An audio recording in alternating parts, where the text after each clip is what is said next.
Well, this is it. The final episode of the Dead MMOs I Played as a Kid series. Although this episode is a little bit different. I'll address the elephant in the room. And it's not that guy. It's the only MMO in the series that's still running to this day. However, I put it in this series because not only did it impact me as a kid, but it also may as well be dead. Allow me to elaborate with this video. Wizard101 is a magical MMO created by King's Isle Entertainment, released in North America on September 2nd, 2008 in North America, March 3rd, 2009 in Australia, and February 11th, 2011 in Europe. An interesting fact that you may not know is that in the Chinese version of this game, the quests were actually made more difficult to appeal to the gaming culture in the country. Any references to death or skeletons were removed for cultural reasons. And not only that, but after 2 hours, rewards for quests would be cut in half, which was referred to as a fatigued state. In 5 hours, it would totally cut rewards entirely. This was to prevent long-term gameplay and reduce video game addiction. Whew, that's a lot of facts, and we're just getting started, my friends. As mentioned before, Wizard101 was released in North America on September 2nd, 2008. I didn't start playing until about 2010 when Celestia came out. I know a few of you were like, Celestia, what language are you speaking? Well, first of all, I speak fluent English and a little bit of basic Spanish. Second, I'll get to the point. Combat, as you could see up here in the JPEGotron, is fairly simple and can be picked up within a few minutes of gameplay. When you make contact with an enemy on the map, you are drawn into a duel ring with room for 3 more players and enemies. The duel usually starts with 8 randomly drawn cards from your deck. You have about 30 seconds to use a damage spell or cast a ward, charm, or trap, which is meant to enhance your spells or de-enhance your enemy spells. Usually, I cast a Fire Blade first and foremost so that I boost my fire spells. Anyway, after the duel ends, you do a little victory dance in celebration of your minor massacre. As a wizard, you must have spells to defend yourself against all the enemies in the game. While you're making your wizard, you could either take a BuzzFeed quiz to determine your school, or just pick one out of the 7. Those being fire, ice, storm, life, death, myth, and balance. Contrary to what video game common sense would tell you, balance is not a mixture of every single one and it's all perfectly even. Balance is its own unique type. Each school has its own advantages and disadvantages. As you can see up here, there are boost triangles and weakness triangles just like Pokemon types. Although there aren't 18 of them. Take notes, Nintendo. An example of this is that life has healing benefits, in case you couldn't tell from the attribute itself and its namesake.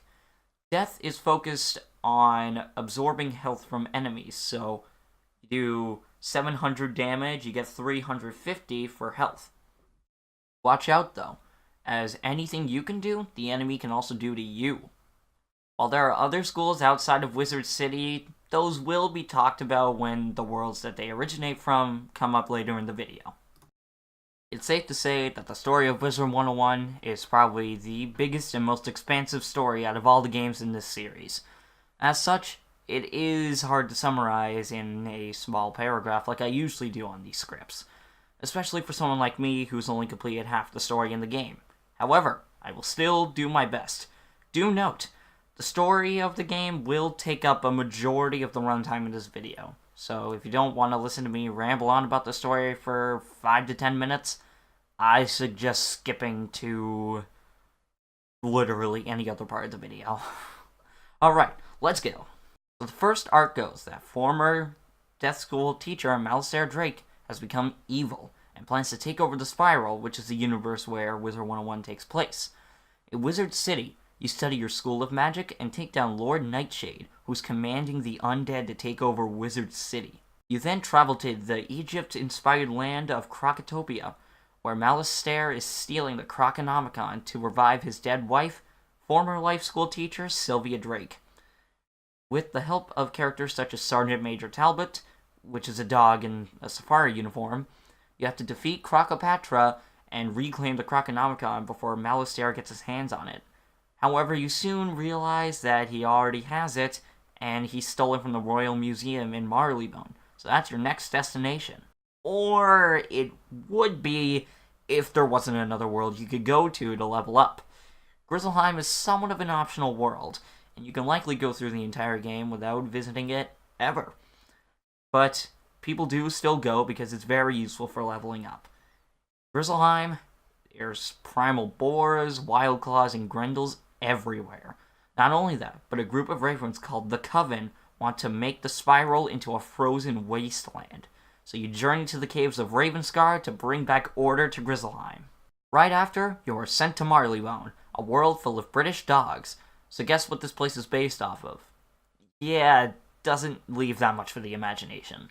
Anyway, you're sent here because, as mentioned before, the Croconomicon has been stolen from the Royal Museum. This world is mostly just continuing the wild goose chase from Malastare. After defeating the final boss, Meowriar, it's a creepy cat that tries to kill you. You're sent to Mushu. Mushu is a Japanese, Chinese-inspired world with ninja pigs and all sorts of animals who study martial arts. Your goal is to prove your worth and defeat the Jade Oni in the Jade Palace, specifically the Emperor's throne room. Defeating the mighty Jade Oni grants you the spiral key to Dragonspire, where Malastare rests. Dragonspire is a dark place, full of fire, lava, and the malicious ghosts of former warriors who fought for the spiral. You even get to Malastare's dungeon. You are guided through the history of Dragonspire as a world, and to put the spirits of fallen military men to rest.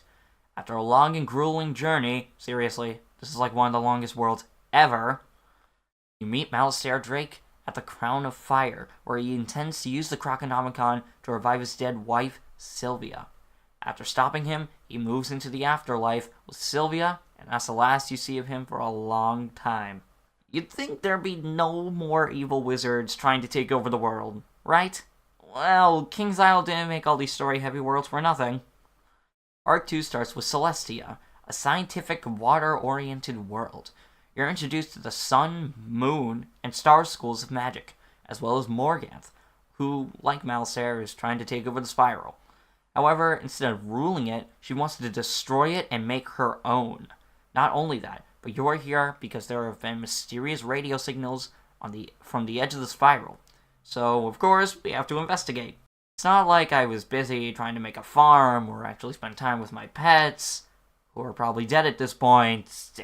Anyway, your mission in Celestia is to find out the source of the radio waves. After a lengthy exploration of the world, again, really long, in an unnecessary sense, you are sent to the Trial of the Spheres to take down Mithraea, who is sealed in the Solar Sanctum. After that challenging trial, you are sent to Zafaria to recover the missing students from the student exchange program. Zafaria is a tribal world formerly home to Morganth. After retrieving the students, you're then sent on a quest to find Morganth. You later find that she appears at the final boss, but only to tell you that her master plan is close to fruition, and that you can't stop her even though you totally can. She then summons 4 starburst spiders to hopefully take you down, which she doesn't. Avalon is the next world in this second arc, and is based off the medieval fantasy genre, as represented by the common themes of chivalry as well as a king, King Artorius, who has been cursed by Morganth's shadow magic.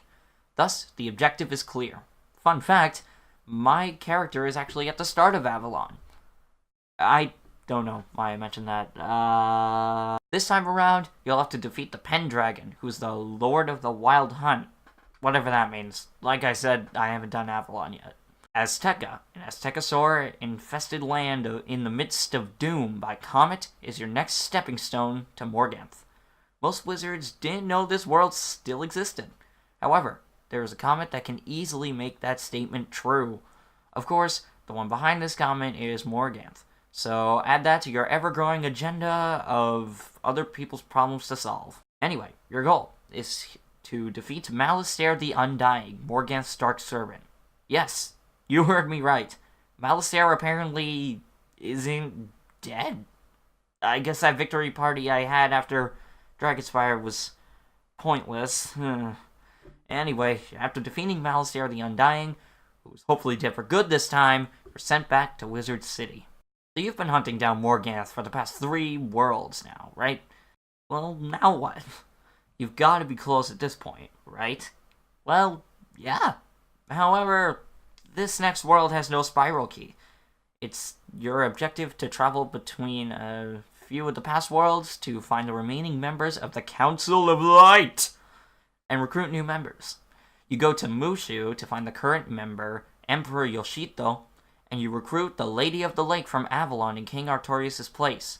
You all then go to a small, seceded island from the spiral where Chrysalis is just barely in view. However, to make the spiral key, you have to use the essence of life, myth, and death, found on the island, fortunately. After an extensive process, you finally make the spiral key and can now go to Chrysalis to stop Morganth. You thought Dragonspire was an evil place? Well, my fellow wizards, Chrysalis is perhaps the darkest world in the spiral yet, populated by insect-like creatures and all of Morganth's minions. You're here to stop her from releasing shadow magic into the spiral. On our journey through this world, we find an ally who aims to help us carry out this very hefty task. His name is Old Cobb. Keep that in mind, as the name comes up later. Anyway, you fight Morganth in her Shadow Palace, where she has been singing the Song of Creation to reform the spiral into that of her vision. You remember that name I told you about 1 or 2 jump cuts ago? Well, if you remember, good for you. If not, well, shame on you. Anyway, it turns out that your ally is actually Grandfather Spider, one of the darkest creators of the spiral. Well, that's unfortunate. To add salt to this hearty helping of disappointment, you have to go to the land of Polaris to defeat his first son, the Rat. You heard me, the Rat. I thought being called the Ferret was bad. Anyway, you must triumph at Borealis Peak to save the spiral. Again. Now, this arc is pretty small, because this next world is actually the halfway point in this story. In the forgotten desert world of Mirage, behind the North Gate in Agrabah, Grandfather Spider's second son, the Scorpion, is there to carry out all the evil deeds. I think you know where I'm going with this. Blah blah, defeat evil guy, blah blah, save the world, or whatever. The final world in this story arc is Imperia. However, I will not be talking about it as it's still relatively new, and I don't want to spoil it. Otherwise, that's the entire storyline. You may remember that at the beginning of this video, I mentioned a place called Celestia. Celestia is one of the many worlds in this game. One big selling point for Wizard101 is the variety of worlds, countless characters, and a huge story featuring 3 arcs as previously described. The third of which was just ended with the release of Imperia Part 2 a couple weeks ago. In total, there are 15 story-heavy worlds. However, there's also Wintertusk, which is connected to Grizzleheim, that optional world that I mentioned. There's also a world called Aquila, which has side dungeons every 30 levels up to 90, and you fight Greek gods. Lastly, there's the 4 dungeons, which include revisiting old dungeons as a side quest line. Counting those extras, there's 17 worlds and that 1 side quest line. When I said this was the biggest game in this series of videos, I was not exaggerating by any means. When you're not constantly working on the story or getting every side quest, completionist, I'm talking to you, there are still other things for you to do.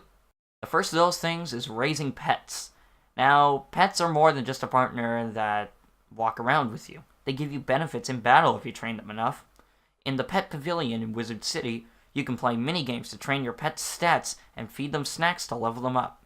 Once you get your pet to adult level, you can breed pets with other players to hatch eggs, and hopefully get the abilities you want.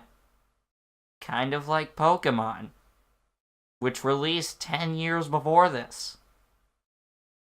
Noticing a trend? Every wizard needs a place to live so they can unwind after adventuring. Look no further than castles. While you start off with a little apartment in Ravenwood, this is mine up here, you can save gold to buy yourself a bigger house in-game, or purchase one in real life from one of the many GameStop bundles. This may sound like a great game, but that's not to say there aren't negative things. In fact, this game is quite infamous for a few reasons. Wizard101 has made it clear that there are tens of millions of players. However, this doesn't mean that they have 50 million players concurrently, aka at the same time. It's more so that there's 50 million accounts created, 49 million of those are dead. Yet KingsIsle uses those old accounts as a part of their boast for how big of a game they are. And finally, the biggest issue with this game, money. I mean, it's also the biggest issue for anyone like me who's broke, but anyway, money. For those who have never played this game, Wizard101 has a premium currency called crowns, which let you buy exclusive items and grant you access to areas of the game. However, a membership is required to even complete the first world. There are paywalls everywhere. In order to unlock the entirety of the game, not counting the weekly crowns discounts, it would cost 148,590 crowns. That's 15 $20 gift cards, each of those cards giving you around 10,000 crowns. That's $300. Now, if you take advantage of the 60,000 crowns for $60 deal that goes on every weekend, it'll only cost you $180 to unlock the entire game. But even then, that's still really expensive. Do you know what else you could buy with that? You could buy 3 console games with that amount of money. There are people who simply can't afford crowns or membership like me. So, it feels like you're being extremely limited in what you can do. It's this limitation and, honestly, pure greed that makes me think Wizard101 may as well be dead. What are your thoughts? Do you think Wizard101 should be dead or not? Post your opinion in the comments. I really think it should be, because this greed, it's gonna drive people away eventually. Thanks for watching my final episode of the Dead MMOs I Played as a Kid series. I was purely impressed with how many views each episode got, and how the communities for each of those games watched the video about their respective game. Keep an eye out for a Christmas video in the next week. Then, that'll be it for videos until I can figure out what to make videos on next. If you have ideas, feel free to post them down below. I might consider using your idea. If you'd rather chat with me live instead of watching my videos, check out my Twitch channel in the description below. I go live on most Wednesdays. If you do enjoy my videos, consider subscribing with notifications on so you know when I upload my next video. See you guys next time. I guess if anyone can be a wizard, I may as well try too. Let's give this a shot. I've been practicing my magic. Bippity boppity boo. Oh, that's not good. I'm pretty sure this wasn't covered in the warranty. I need a new one.